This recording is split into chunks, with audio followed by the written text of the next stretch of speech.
parte do nosso Evangelho no Lar, estudo do livro Meditando a Vida, do Lama Padmasambhava, capítulo 2, Prática na Vida Cotidiana, e o item de hoje tem o título de Lama, que em tibetano significa professor, né? Como o Lama Padmasambhava é ordenado na tradição do budismo tibetano, então lá eles utilizam essa palavra no Tibete para designar o professor, né? Aqui no caso o professor espiritual, né? Vamos lembrar, antes da gente começar a leitura deste tópico, do que nós dissemos na semana passada, né? Porque a semana passada nós iniciamos um tópico que se chama pensamentos transformadores, né? Que são nada mais, nada menos do que os 4 pensamentos que no Tibete os professores tibetanos, né, os professores budistas tibetanos consideram que são os 4 pensamentos que transformam a nossa mente, no sentido de mudar o foco da mente, da materialidade para o cultivo da espiritualidade, né? Esses 4 pensamentos são vida humana preciosa, impermanência, karma e sofrimento. Mas existe um preâmbulo, que é esse que nós vamos ver agora, que é a consideração sobre qual o papel do Lama, ou seja, qual o papel do professor espiritual na nossa caminhada evolutiva, né? Nós podemos transpor isso para a doutrina espírita sem nenhum problema, né? Porque nosso professor espiritual, no caso, é Jesus, né? Que é chamado, inclusive, dentro da doutrina espírita, de mestre dos mestres, né? Portanto, ele é o nosso professor, né? Então, tudo que nós lermos aqui desse parágrafo vai se aplicar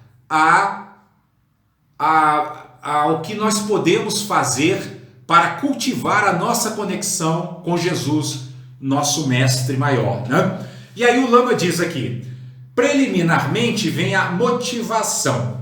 Fixamos concentradamente o objetivo de superar nossas dificuldades e ser capazes de trazer benefícios permanentes aos outros seres.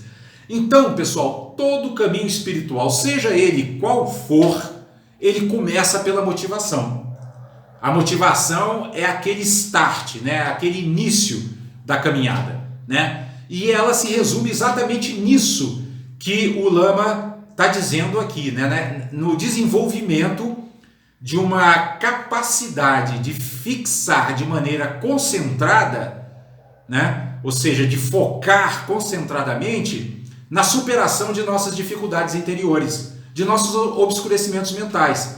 Ou seja, de focarmos de maneira concentrada na superação do nosso orgulho, na superação do nosso espírito de competição, na superação do nosso apego, na superação da nossa obtusidade mental, né, incapacidade de compreender e aplicar adequadamente os ensinamentos na nossa vida cotidiana, né, da superação da nossa raiva, do nosso medo, né, da nossa carência, não é isso? Ou seja, na superação de tudo aquilo que se constitui em nuvens que obscurecem a manifestação da nossa luz interior, que é o reino divino que Jesus diz que está dentro de nós, né? Então tudo começa aí, quando nós, de maneira determinada, nos propomos a empregar toda a nossa energia em combater, né, como diria Paulo de Tarso, esse bom combate. Ou seja, combater todos os nossos vícios espirituais e cultivar todas as nossas virtudes cristãs, né? E aí, o Lama segue dizendo, né? Segue-se a homenagem ao Lama. A cada geração, seres estudam, ouvem, realizam e transmitem ensinamentos que trazem em si uma bênção própria, pois são capazes de revelar nossa natureza luminosa e maravilhosa. Lembramos-nos dessa linhagem ininterrupta de seres que, por compaixão dedicam suas vidas uma após outra a transmitir os ensinamentos que permitem liberar o sofrimento. Então, prestamos homenagem ao Lama. Pessoal, é muito interessante fazer um paralelo aqui de tudo que está sendo dito aqui no contexto da religião budista. A gente pode tranquilamente aplicar a nossa doutrina espírita, né? Porque vejam, por exemplo, quando o Lama fala aqui que nós devemos nos lembrar, né, dessa linhagem de seres que por compaixão dedicam suas vidas uma após outra a transmitir os ensinamentos que permitem liberar o sofrimento, a gente poderia se lembrar, por exemplo, que dentro da própria história cristã, a doutrina espírita nos revela, por exemplo, que, se eu não me engano, se a minha memória não me trai, São Francisco era a reencarnação de São João Evangelista, né? Então vejam, ele é um desses espíritos que por compaixão, né, dedicam uma vida após a outra a trazer luz para o mundo, né, a relembrar a doutrina que Jesus nos legou, né, a consertar, né, vamos dizer assim, os ensinamentos que muitas vezes foram distorcidos por interpretações errôneas, né, por interpretações parciais, né. Basta ver, né, que se a gente realmente confirmar que São Francisco é a reencarnação de São João Evangelista, ora, qual foi o papel de São Francisco na Idade Média, né? Foi exatamente alertar a igreja para os caminhos tortuosos nos quais ela estava entrando por conta de suas interpretações distorcidas dos ensinamentos evangélicos. Então olha que bonito, né? João Evangelista, um dos 4 autores, né? Aliás, um dos autores, né, dos 4 evangelhos, volta ao mundo muitos séculos depois para recompor ou para tentar recompor a pureza dos ensinamentos cristãos, de modo a que eles pudessem voltar a trazer benefício aos seres e parar de serem usados até para a prática de violências, né? Para a prática de violências contra povos, para a prática de violências contra aqueles que não pactuavam da mesma crença cristã, né?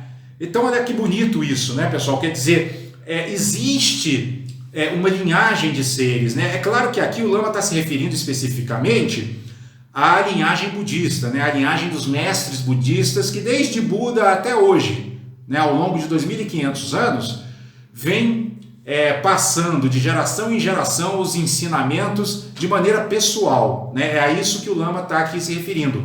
Mas como nós estamos no contexto do nosso Evangelho no Lar, vale a pena nós fazermos esse paralelo, né? Fazermos essa analogia para que a gente compreenda que o processo é o mesmo, né? E que, portanto, esses ensinamentos aqui, embora estejam sendo dados no contexto do budismo, se aplicam perfeitamente ao contexto doutrinário do espiritismo, né? E o que eu acho bonito é quando o Lama diz logo no começo desse segundo parágrafo que segue-se a homenagem ao Lama, ou seja, segue-se a homenagem a esses seres compassivos, né? Que tanto se sacrificam para manterem viva a mensagem evangélica, né? Que mesmo muitas vezes já tendo alcançado estados espirituais muito elevados que lhes permitiriam não mais reencarnar nesse planeta de provas e expiações, mesmo assim eles preferem voltar aqui porque não querem largar a mão dos seres que ainda estão perdidos nas sombras, né? Um outro exemplo dentro da doutrina espírita é o de que quando dizem que, se não me engano, Padre Manuel da Nóbrega era a reencarnação do espírito de Públio Lentulus, né, que hoje nós conhecemos como Emmanuel, o autor desse livro Palavras de Vida Eterna, onde estão as mensagens que a gente sorteia para o começo do nosso Evangelho, né? Então vejam, aquele senador orgulhoso, Públio Lentulus, né, ele desencarna, sofre tremendamente devido aos equívocos que cometeu durante a sua encarnação, né, vítima do seu próprio orgulho, né, de ser senador romano e de se colocar acima dos demais. Ele sofre muito quando desencarna, reencarna 50 anos depois como escravo judeu, né, aprimora o seu mundo interior, né, supera muitas de suas obscuridades mentais, né, e reencarna muitos séculos depois como o padre Manuel da Nóbrega, né, que depois parece, se eu não me engano, que é considerado o fundador da cidade de São Paulo, né, não tenho certeza, mas acho que sim, né, e vejam, como padre jesuíta ligado ali à Igreja Católica, né, e hoje é esse espírito luminoso, né, que foi mentor de Chico Xavier e que até hoje nos traz tantas mensagens de esclarecimento e consolo. Então é isso, pessoal, né? Esse tópico, né, intitulado Lama, ele se refere a isso, né? A forma como nós devemos cultivar nossa conexão com esses seres especiais, com esses seres elevados, né, que são portadores das mensagens espirituais, no nosso caso, das mensagens evangélicas, da mensagem de Jesus, né? No contexto da doutrina espírita, né, apareceu Kardec, que, na verdade, cujo nome era professor Rivaio, né, professor francês, pedagogo, né, mas que assumiu inclusive esse pseudônimo de Allan Kardec, porque para que a obra da codificação não fosse valorizada devido ao seu autor, mas sim devido ao seu conteúdo, né? Então Allan Kardec assume esse pseudônimo e lhe é revelado que ele era a reencarnação de um sacerdote druida, né, da civilização druida. Olha que coisa, né? Que reencarna no século XIX. Para quê? Para organizar a codificação do espiritismo, que veio nada mais, nada menos do que reavivar os ensinamentos cristãos, né? Então, esse é o ponto bonito desse ensinamento que o Lama Padma Santa nos traz, né? Nós devemos, através do exercício da gratidão a esses seres, praticar a conexão com eles. Porém, antes da gratidão, o que dá origem a todo esse movimento é a motivação, né? Essa motivação, ela tem que ser muito forte, ela tem que ser muito, como diz o Lama, concentrada, focada. Para quê? Para que ela supere as nossas tendências materialistas tão arraigadas ao longo de inúmeras vidas e para que nós possamos, de fato, ter forças para deslocar a nossa atenção, né, e a nossa energia do cultivo das coisas materiais para o cultivo das coisas espirituais, né? Para que a gente tenha a capacidade de desenvolver essa habilidade de usar os meios materiais, como o próprio nome está dizendo, como meios e não como fins.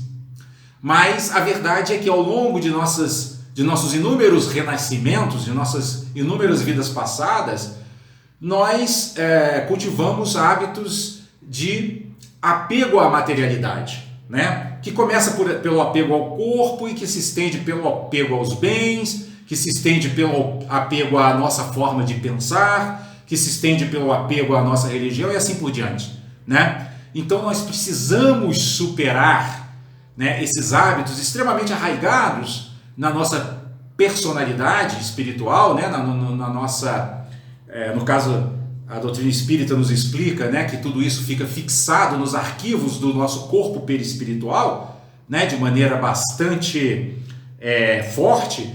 Então nós precisamos empregar muita energia para transformar essa realidade interior e de fato nos tornarmos seguidores do Evangelho e para nos tornarmos de fato cristãos, né? É por isso que na sequência vai vir aqui esse ensinamento da vida humana preciosa, que aí sim, esse é o primeiro dos ensinamentos que transformam a mente. Esse é o primeiro dos ensinamentos transformadores. E hoje nós vamos apenas introduzir, né? E na semana que vem vamos aprofundar, né, a leitura desse tópico para que possamos entender, e mais do que entender, assimilar esses pensamentos de forma a que eles cumpram com a sua função, que, como o próprio nome diz, são pensamentos transformadores, ou seja, se nós os assimilarmos de maneira ampla e profunda, nós vamos realmente conseguir transformar, né, gradualmente esse nosso apego à materialidade num impulso de cultivo profundo da espiritualidade, né? Então, só para darmos uma visão geral desse tema, que nós detalharemos mais na semana que vem, a vida humana preciosa significa basicamente que, primeiro, renascer como ser humano. Os professores budistas, eles falam muito sobre isso, né? Renascer como ser humano é assim um privilégio muito grande, né? Porque olha só o que eles falam, né? Se nós formos ver todos os seres, não vamos pegar nem do universo, vamos pegar só do planeta, né? A humanidade é minoria, apesar de nós sermos hoje 7 bilhões e 700 milhões de habitantes humanos, né, no planeta Terra. Se nós somarmos todos os outros seres minerais, vegetais e animais, é óbvio que eles são a esmagadora maioria, né? E por que eles consideram um privilégio, né, esse nascimento no reino humano? Porque é o único reino aqui na face do planeta em que nós efetivamente temos a condição de praticar os ensinamentos, né? Por quê? Porque o ser humano tem essa faculdade do livre-arbítrio, né, que lhe permite ir além da vida instintiva, ou seja, lhe permite fazer escolhas, né? Que é disso que nós estamos falando aqui, né? Que escolhas estamos fazendo? Né? Estamos fazendo a escolha de deixarmos que nossa energia seja atraída pela materialidade, ou estamos fazendo a escolha de empregar a nossa energia vital, a energia dessa vida material, desse dom que nós recebemos, para cultivar a espiritualidade, né? Então é por isso que os professores budistas chamam a vida humana de preciosa. Ela tem um valor inestimável. E dentro da própria doutrina espírita, os espíritos nos relatam, né, nas obras mediúnicas, que muitos espíritos querem reencarnar e não têm méritos suficientes para conseguir um corpo. Não é tão simples assim conseguir um corpo, né? Portanto, nós já devemos ser gratos por estarmos encarnados com esse corpo humano que nos permite praticar, né? Nos permite praticar e assimilar os ensinamentos.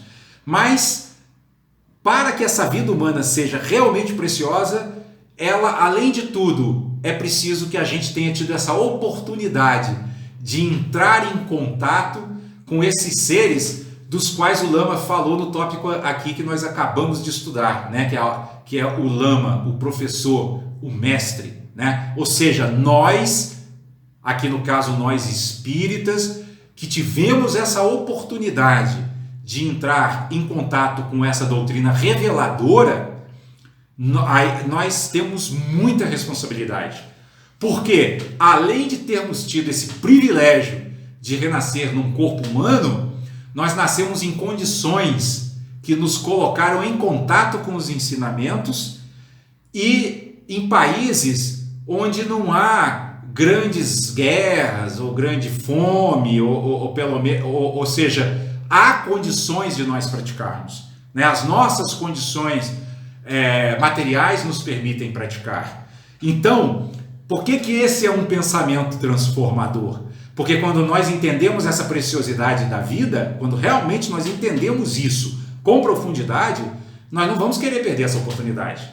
Nós vamos trabalhar com muito mais empenho, né, para que a nossa energia não seja gasta com aqueles tesouros que Jesus diz que as traças roem e a ferrugem come, né? Inclusive o nosso próprio corpo físico, que nós sabemos que após a desencarnação será comido também, né, pelos vermes, né? O que não significa que nós não devamos cuidar da nossa saúde. O que não significa que nós não devamos estar atentos ao nosso equilíbrio financeiro, porque é exatamente a nossa saúde, o nosso equilíbrio financeiro que nos permite praticar. Mas eles não podem ser a finalidade da nossa vida. Eles não podem ser o centro das nossas atenções. Eles não podem roubar a energia que nós poderíamos dedicar ao cultivo da nossa espiritualidade. Esse é o ponto, né? O ponto aqui, onde nós devemos concluir aqui a nossa passagem, é esse, né? Nós hoje usufruímos de uma vida humana preciosa. Ou seja, nós temos essa oportunidade de estar num corpo humano em contato com ensinamentos que podem transformar a nossa mente e libertá-la definitivamente de todo e qualquer sofrimento. Então, que nós não nos esqueçamos da frase de Jesus, quando ele diz que a quem muito foi dado, muito será pedido. E não nos esqueçamos do título do capítulo do Evangelho que nós estamos estudando atualmente.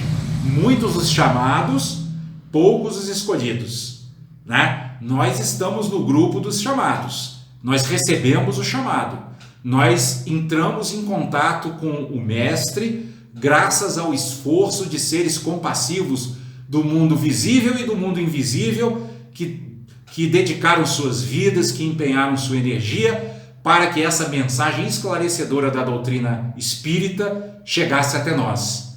Então, que nós saibamos ser dignos dessa responsabilidade e que nos empenhemos firmemente em reformar nossos corações e nossas mentes, transformando-nos em seres cada vez mais luminosos, cada vez mais compassivos, cada vez mais generosos, cada vez mais pacientes, cada vez mais misericordiosos.